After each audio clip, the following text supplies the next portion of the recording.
बुद्धि प्रेरक कृष्णस्य पादपद्मं प्रसीदतु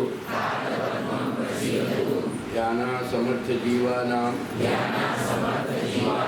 अस्माकं सर्वदा स्वतः।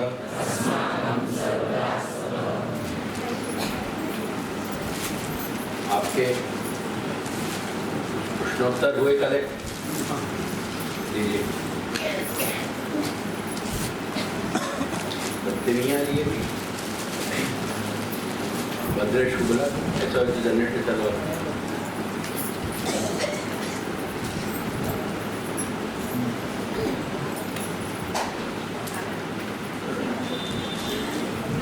वो पंखा चलवाना चाहिए तो कई दिन से नहीं चल रहा है, 2 दिन से।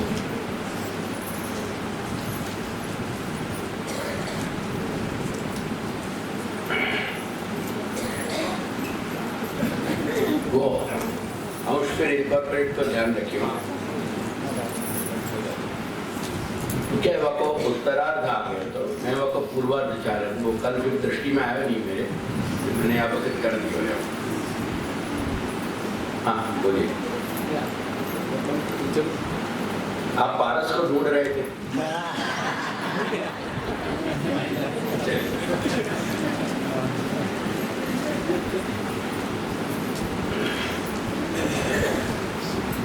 સદા ત્યાંથી જ કરો. વૈષ્ણવે કહ્યું કે ગુરુજી પારસ મળી જવા છે. મેં કહ્યું ના, પારસ મળી તો ખાલી લોખંડને શુદ્ધ બનાવે. પારસ મણીની વ્યાખ્યા થઈ કે પારસ મણી બનાવે. दादाजी को सामर्थ्य है जो सबको पारसमणि कर सके, और एक धातु को नहीं सभी धातु को जो है वो सुवर्ण बना सके। और सुवर्ण में भी आनंद तब आवे जब, जैसी पुरानी अपनी कहावत है ना, मेटल में सुवास होवे नहीं है, लेकिन जब सुवर्ण में सुवास उठे ना तब पुष्टि भक्ति और पुष्टि शरणागति सिद्ध हो गए। क्या लिए इतना करो वो समझा दिया। उनके चरण रज में अपन बैठे हैं, और वो यही लिए बैठे हैं कि अगर हम लोहो हैं तो सोनो बन जाएं, और अगर हम सोनो हैं तो हमारे अंदर सुवास आ जाए।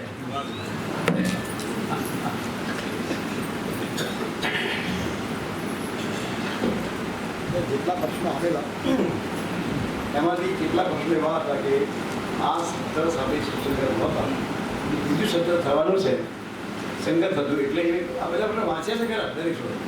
बहुत अच्छी बात है, जो रेलिवेंट है उनको ही लेना चाहिए, क्योंकि जो सेवा प्रकार पे जब अपन जाएंगे वहाँ वक्त भी कुछ एक ऐसे इश्यूज हैं कि जो अपन को टैकल करने हैं, जो अपन को इश्यूज एड्रेस करने हैं, उनको अपन एड्रेस करेंगे। क्योंकि सेवा के विषय में मैं बहुत कुछ कहना चाह रहे हूँ, और अगर वो नहीं कहा जाएगा तो कहीं मोर और लेस स्वभाव भेद सो सेवा में भाव भेद तो रहना ही चाहिए, परंतु वाकई प्रकार में कहीं न कहीं 80-85% एक साम्यता, एक समानता, एक स्ट्रीम लाइन होना चाहिए। देखेंगे वो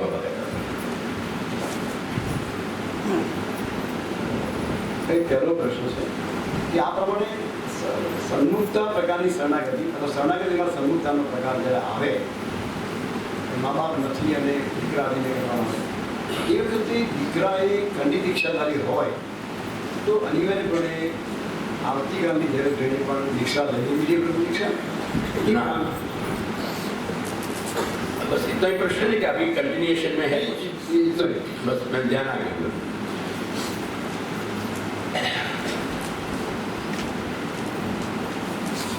मैंने एक बात समझाई थी, अपने मार्ग के की परंपरा के अनुसार परंपरा 2 तरह की हो है।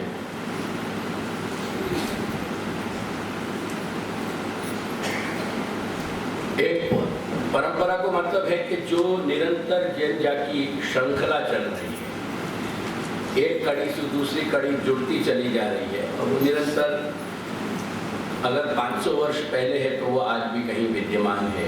वप नाम परंपरा है। तो परंपरा में जो परंपरा सिद्धांत आधारित हो गए वो सशक्त परंपरा हो गए, क्योंकि परंपरा के आधार पे सिद्धांत नहीं घड़े जाएं, सिद्धांत के आधार पे परंपरा घड़ी जाए। यह बात को बहुत गंभीरता से ध्यान रखिए। करके जो सिद्धांत पे आधारित परंपरा है वो सशक्त है, वह के अंदर सामर्थ्य है। कुछ एक परंपरा अज्ञान के कारण विकसित हो गए, उनको मैं परंपरा कहना नहीं चाह रहे हूं।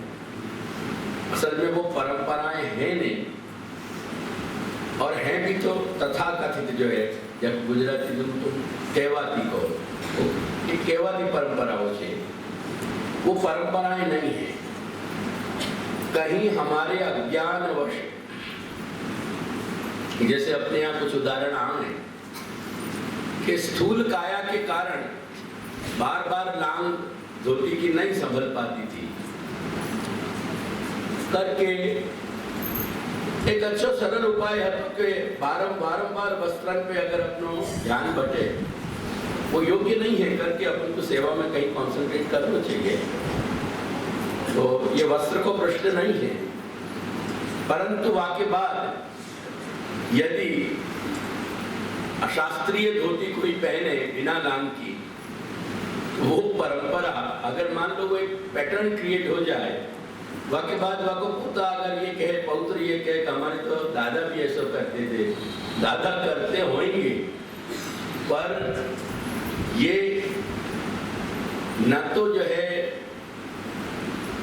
आज्ञा देने योग्य है, न स्वीकार्य है, और नहीं ये अनुकरणीय है।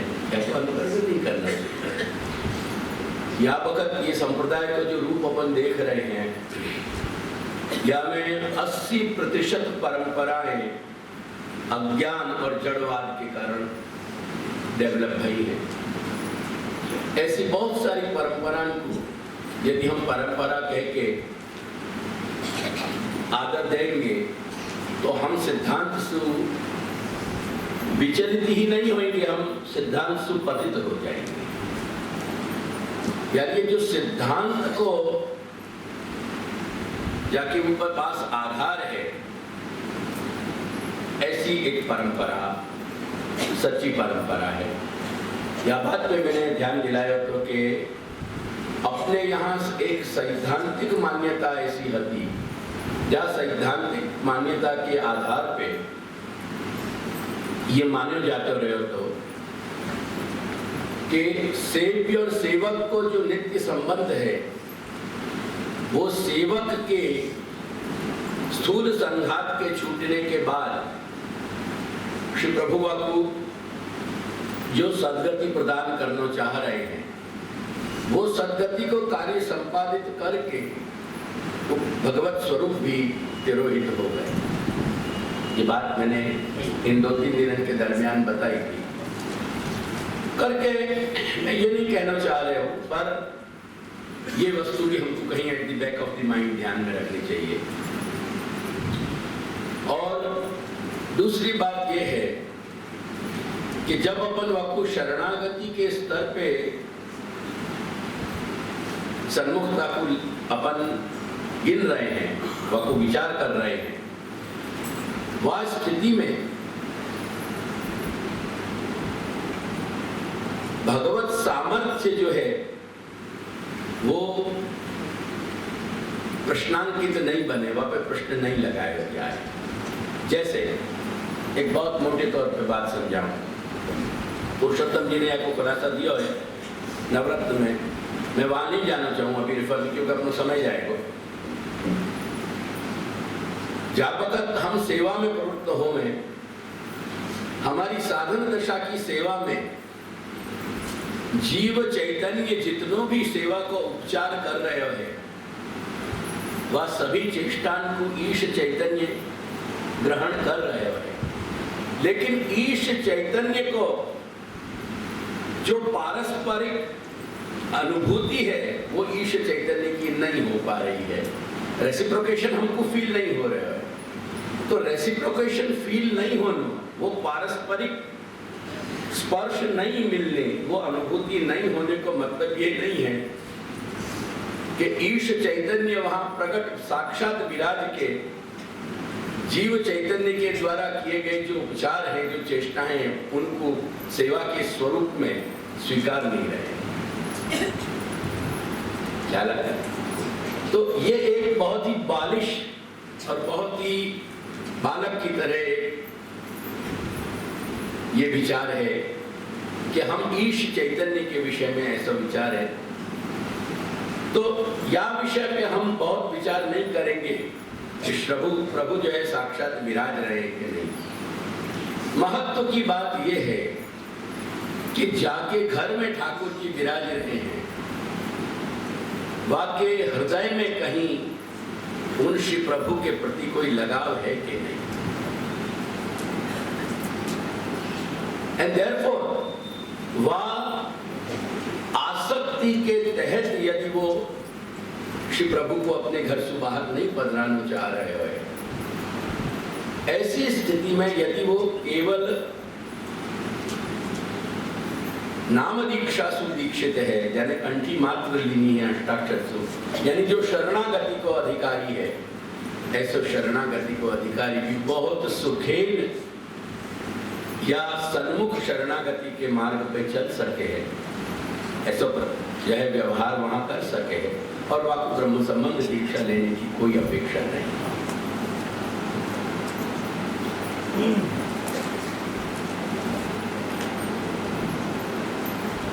આ પ્રશ્ન છે જે જવાબ આવી જાય છે। અપુષ્ટ સ્વરૂપ, પુષ્ટ નથી સ્વરૂપ અજ્ઞાનતા વશ ઘરમાં બિરાજી રહ્યું છે અને બાહ્ય સેવા પ્રકાર નિભાવી શકાય તેમ નથી। તો હવે આ સ્વરૂપ સાથે શું કરવું? स्वरूप के साथ स्वरूप का व्यवहार करना चाहिए, स्वरूप के साथ स्वरूप को व्यवहार करना चाहिए। ख्याल आया कि नहीं कर क्यों? नहीं सर, बता। जब वक्त महमूद गजनवी सु पृथ्वीराज चौहान हार गए, 18 वक्त वो बैटल गई। The battle was fought 18 times। जाके परिणाम स्वरूप ये गुजरात को प्रसिद्ध जो एक क्रोश स्तंभ है श्री सोमनाथ जो विराज रहे, वो वह इतिहास के अंग रहे। महमूद गजनवी ने लास्ट में जब उनको बंधक बना लिया और उनको अंधे कर दिए गए, तो उनसे पूछे कि पृथ्वीराज तुम्हारे साथ क्या व्यवहार करना चाहिए? तो पृथ्वीराज ने बहुत आत्मविश्वास के सहित कही कि गजनवी, एक राजा को एक अन्य राजा के साथ जो व्यवहार करना चाहिए, वही व्यवहार तुमको मेरे साथ करना चाहिए। तो एक सेवक को स्वरूप के साथ जो व्यवहार करना चाहिए, वही व्यवहार करना चाहिए। There is nothing wrong. और वो स्वरूप केवल वहां पुष्ट होकर विराजे थे कभी या नहीं पुष्ट भये हैं, प्रश्न ये नहीं है। क्या हम अपने कक्ष की, हमारे कमरा की दीवारन पे जो स्वरूप की अपनी मानसिकता हमारी स्वरूप की बनी रहे और भगवत हमारी चेतना भगवानमय बनी रहे, तो क्या वो दीवार पर टके भय जो है स्वरूप को हम स्वरूप नहीं गिनेंगे? देयर इज नो रीजन कि हम और कोई बात सोचें। अलबत्ता वाको सेवा के प्रकार में विकसित नहीं करना चाहिए। वाकु मैंने जैसे कल भी कही थी कि अपने सन्मुख पधरा करके और भगवान नामोच्चार इत्यादि हम करते हैं, वापस वो छवि हमारे सामने रहे, बहुत अच्छी बात है, आनंद की बात है। लेकिन यासु ज्यादा वहां में कोई विकास करना, वो श्री महाप्रभु के अनिर्दिष्ट प्रकार को स्वीकारने का एक अपराध तो कहीं ना कहीं है ही। और मार्ग में वसु जो विकृति आवेगी वो आएगी, यदि ऐसी चेष्टा नहीं करनी चाहिए। આ પ્રશ્ન જવાબ તો આપશે આવી પૂછેલા પ્રશ્ન વાંચું। સન્મુખ શરણાગતિ પ્રમાણે પ્રભુને સેવાનું શરૂ કરવામાં આવે તો પૂર્વ પ્રકારે સેવા કરતા હતા, એમાંથી ઠાકોરજીના સિંહણ સાથે જે શણગાર આદિનો જે પ્રકાર હતો એ હવે આ પ્રકારે આશે આજ્ઞા કરી સિંહાસન પધરાવીને ગાદી પર ગુંજામાળા અને સોની માળા ધરાવી વગેરે. તો બાકીનો જે છે તેની વ્યવસ્થા શું કરીએ? કે આશે આજ્ઞા असल में क्या भयो ये पुष्टि मार्ग के प्रारंभ के काल में ये सब समस्याएं होती नहीं. जैसे बहुत सारी बीमारियां, बहुत सारे वायरस के नहीं होने के कारण पूर्व युग में नहीं आती. बहुत सारी बीमारियां हमारे आधुनिक युग की देन हैं.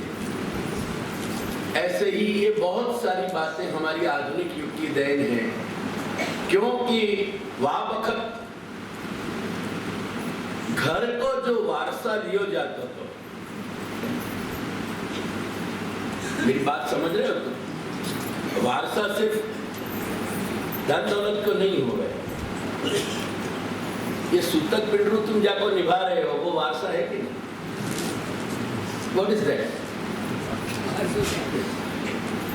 जो पिंड है, पिंड जहां जुड़ो भयो है, ये संघात जहां से जुड़ो भयो है.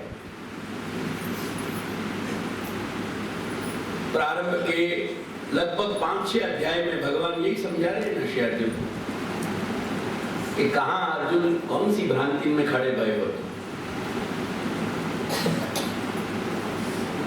समझो यह बात, जीव चैतन्य के साथ न जन्मा शौच को संबंध है, न मरणा शौच को संबंध है. ये संबंध पिंड के साथ हो रहे हैं. जो पिंड वीर्य और रज के परिणाम स्वरूप गर्भस्थ हो रहे हैं, जाको गर्भ में 9 महीना तक धारण किए जा रहे हैं, वहां गर्भ के साकार रूप सुया जगत में जन्म लेने के साथ वो पिंड के संबंध जुड़ जा रहे हैं. तो ये पिंड को संबंध जो लेके अपन आगे बढ़ रहे हैं, अपन वर्दी मान रहे हैं, अपन सूतक मान रहे हैं. What is that? अगर वारसा नहीं लेनो है तो आज ये संबंध फेंके ही जा रहे हैं. आज जा शास्त्र के विधान के तहत तुम्हारी परंपराएं हैं कि तुम शव को जला रहे हो, बाकी उत्तर क्रिया कर रहे हो, वहां जो है घटस्फोट कर रहे हो, कपाल क्रिया कर रहे हो, वहां ये सब जो कर रहे हो वह शास्त्र के अंतर्गत ही स्त्री के परम सौभाग्य के चले जाने के कारण न करे नारायण कहीं कोई ऐसी घटना घटे. स्त्री को जब परम सौभाग्य चलोगे तो स्त्री को के देह में जो अलंकार शास्त्र है, रस शास्त्र है, वो ये समझावे कि स्त्री को यदि सबसे अधिक सौंदर्य को कोई भाग है तो वो केश है.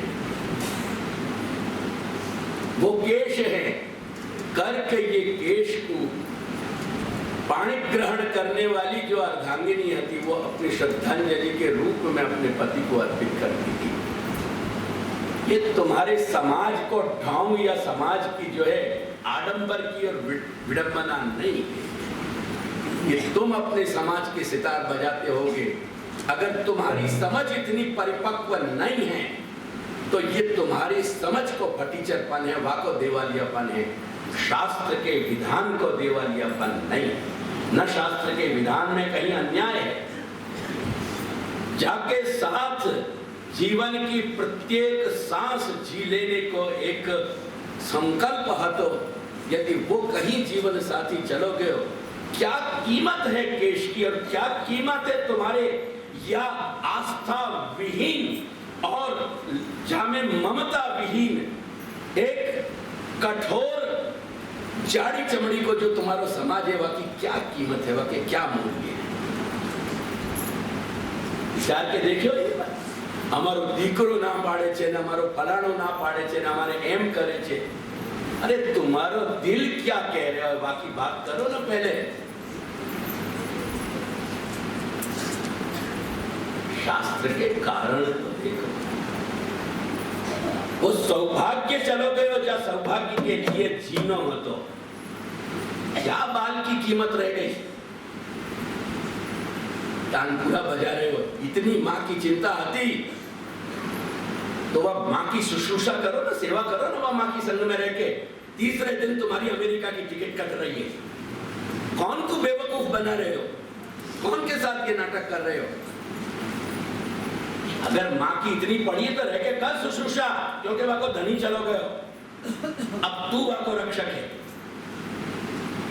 दम्भ की बातें करनी अहंकार की बातें करनी पाखंड करनी सत्य को मार्ग तो सीखो पहले ये क्रोध नहीं है ये देवकी नंदन के रोम रोम में बसी बही जो भारतीयता है वो सनातन चिंतन की ऊष्मा है वो गर्मी